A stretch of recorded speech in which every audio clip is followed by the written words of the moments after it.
kerajinan dari tanah liat, Bu. Nah, betul ada. Keramik adalah kerajinan dari tanah liat, tapi lebih tepatnya keramik adalah tanah liat yang sudah dibakar di suhu tinggi. Nah, sekarang kita akan bahas tentang alat dan bahan.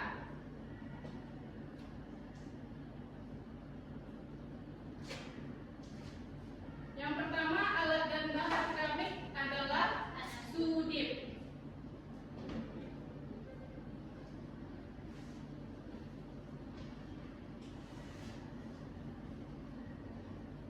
Yang kedua ada butir. Yang ketiga ada kain.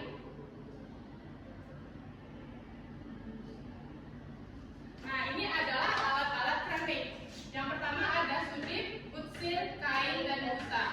Fungsinya sudip ini adalah untuk merapikan dan membentuk tanah liat yang sudah kita bikin itu.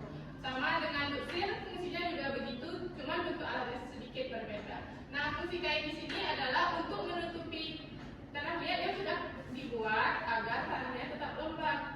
Nah, fungsi busa di sini adalah untuk menjaga kelembapan juga, misalnya agar tidak kering tanah liatnya saat proses pembuatan. Nah, ada juga bahan-bahannya. Yang pertama adalah tanah liat. Nah, karena kita membuat keramik, fungsi utama adalah tanah liat ini. Kalau nggak ada tanah liat, apakah kita bisa membuat keramik? Tidak. Betul sekali.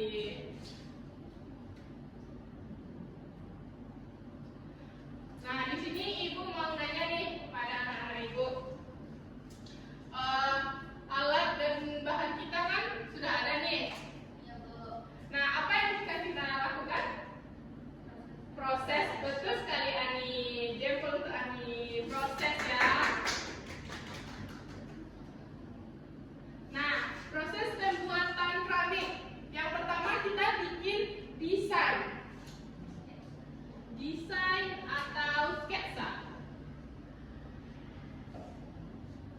Setelah adanya desain dan sketsa, kita melakukan pengolahan tanah.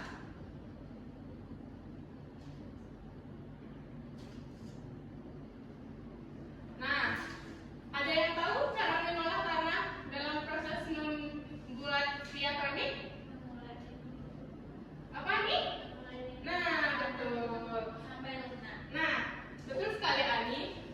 Kita melakukan pengulayan tanah agar tanah itu bercampur, agar semua bahan-bahan yang ada di dalam tanah itu menyatu, agar semua tanah yang kita pakai itu bisa menjadi keramik. Kalau tanahnya tidak diolah dengan baik, itu tidak akan menjadi keramik. Dia bisa pecah dan hancur. Nah, gitu. Setelah kita melakukan pengolahan tanah, kita melakukan pembuatannya. Nah, di sini kita membuat sesuai desain yang kita pilih. Nah, misalnya anak-anak ibu mau bikin apa? Koin, Bu. Bikin Vas vas bunga. Oke, mau bikin vas bunga bentuk yang gimana gini?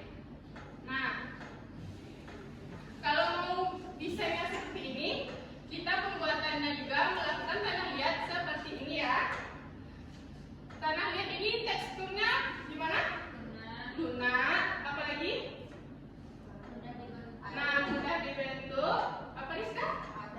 Padat, betul. Nah, tanah liat yang padat dan juga elastis, mudah dibentuk seperti yang dibilang Ani tadi. Jadi dia bisa menyesuaikan seperti apa desain kita. Itu bukan dia yang mengatur, betul sekali. Kita yang mengatur bentuknya. Nah, setelah itu kita melakukan finishing.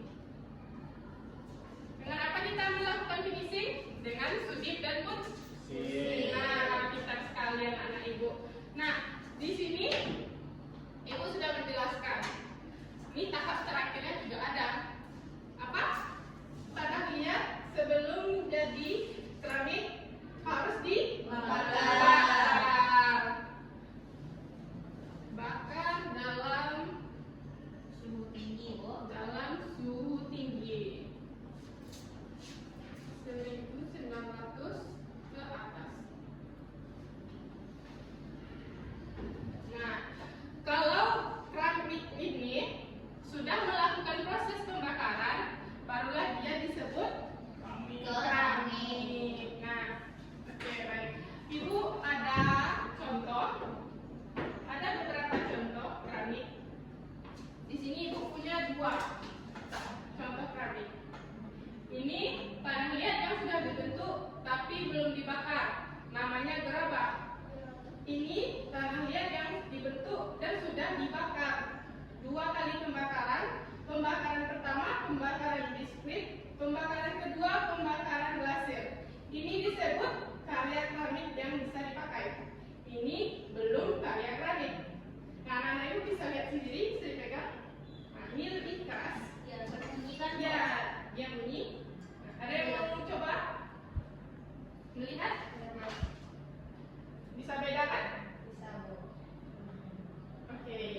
pertama itu ada desain, Bu.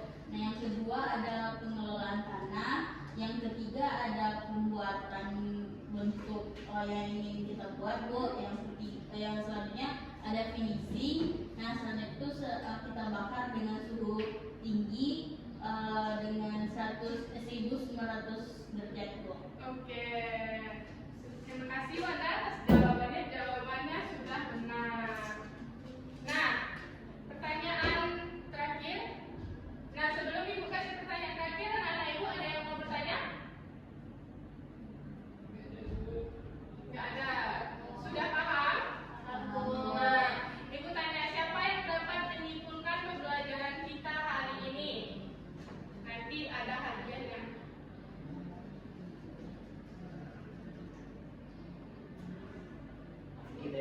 Nah, silakan Adi berdiri di depan.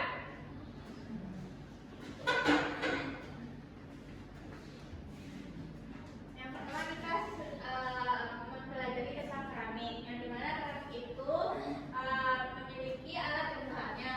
Yang pertama itu alatnya yaitu sudip, busir, kain dan busa. Selanjutnya bahannya itu terdiri dari tanah liat dan air.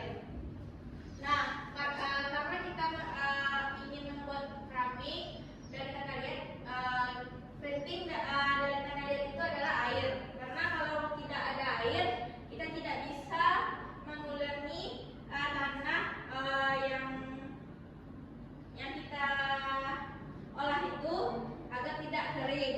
Selanjutnya kita